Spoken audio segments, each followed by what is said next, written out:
Why, when it was time to open up money, did they avoid restructuring with Amari Cooper? Doesn't that set up for this situation? The way you guys are talking about these wide receivers, they're so damn good. You take another wide receiver, you get rid of Amari Cooper, you free up a bunch of money. And I just don't know if your team gets better in year one doing that. Like, you're right.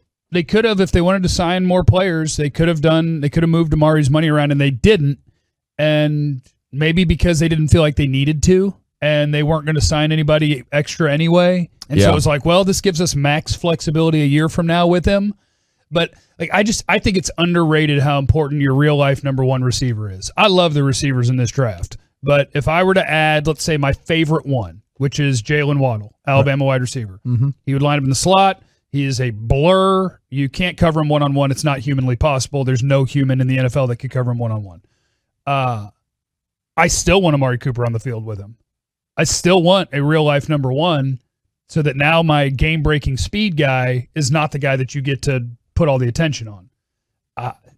To me, Amari Cooper is super valuable to this team. Gallup is expendable. CD's important, but he can play any of the receiver spots. I think Amari's the guy. If you give him up, I think you're giving up the advantage of your awesome offense.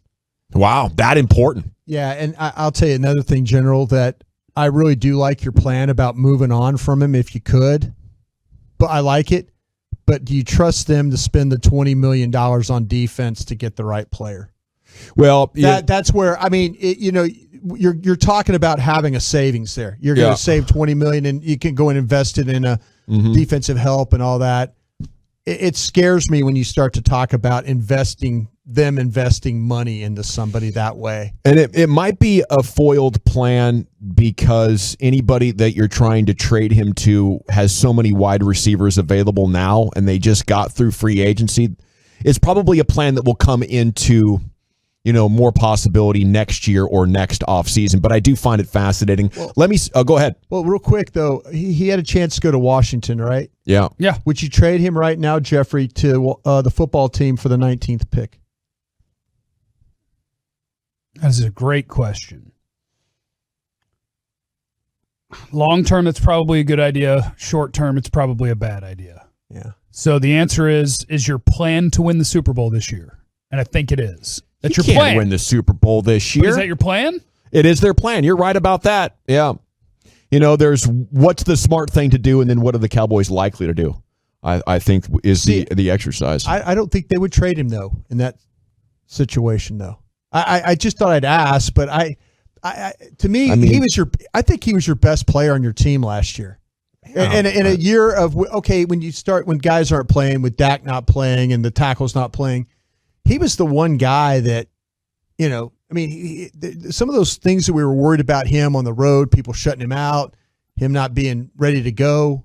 I think that he kind of put a lot of that on the back burner, the way he played overall, dealing with all those quarterbacks and stuff like that, the way he played. I mean, you're not confident that a CD Lamb and one of the receivers you take and Michael Gallup, you're going to have a great wide receiver core. And maybe Amari Cooper's upside is 10% better than what, those guys can bring to the table. But as a collection, you're so damn good. You're going to find people over every time you drop back, and I'm thinking, pick up an extra pick, save money. It is an interesting deal. The Cowboys did not, choose to exercise the option on his contract, though. People are crushing me for this Amari Cooper thought. Keep in mind, you questioned his heart and his durability. I just don't know how you and I flipped on him. I don't know either. I don't know how you're not trusting your draft evaluations of guys like CD Lamb and these three awesome dudes who could go in the top 10. I love them, but by what increment are they even better because they're not the best one? Okay, but this is Porzingis, right? He finally had a good year where he stayed healthy, right? He's been a disappointment more than half the time. A team gave up on him because they didn't know how much he loved the game, right? So to me, you have a chance to sell high and to get a better pick back in return, save a bunch of money, address your defense, and also use your 10th overall pick to take the best player. I think that's 3D chess right there. You could. I think you're taking a step back on the part of your team that's how you're going to win. is your passing offense. Oh, my goodness. CeeDee Lamb, Michael Gallup, and is it Kyle Pitts or Waddle or LSU, man? Yeah, Jamar Chase. Chase, yeah. That is an awesome wide receiver core. If you can't win with that, you're dependent upon Amari Cooper? You need the 8th best wide receiver in the NFL instead of like the 3 guys who are between 15 and 30? You'd rather have it, wouldn't you? Yes, but I don't want to downgrade the best part of my team on purpose. Yeah, I'm worried about him getting hurt, and I don't think the difference between him and some of the other guys you have on the roster is that big. You're getting younger at a spot, you're saving a ton of money, and you are risking a small downgrade. But that's the name of the game in the NFL. What high-paid veteran can we replace and take a small shot on a younger guy and then deal with the learning curve as he gets back to it? 817, I'm with you, Gavin. Preach. Thank you. I needed that on a Friday. Hadn't watched sports. I tell you what, boy, I appreciate that text. It's intimidating when Jeff and Bryan look at you like you're crazy. I'm trying to keep my eyes forward. I really am. I'm trying not to make eye contact. I'm just looking forward here. I think number one receiver is so important, and projecting it onto a guy as a rookie is dangerous business. We went through like a decade-long place there where the Super Bowl winner wasn't having the superstar wide receiver. You know, I don't know how predictive of winning the Super Bowl the star wide receiver is. Oh, I don't think it is, but I think that's hard at any position that's not quarterback, right?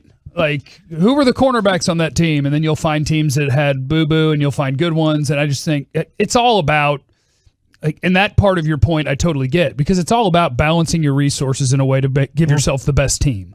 That's what it's about. I would fear life without a legit number one. So at 10, we're definitely taking receiver, though, right? If you did this in that scenario, I would. Yeah. If we move on from it, and it'd be fun. It'd be exciting. It's like CeeDee Lamb. I believe he's going to be a stud. But we saw with like guys like Juju Smith-Schuster, you can have 1,200 yards, and then the actual number one leaves, and it turns out, oh, you were number 2 all along, weren't you?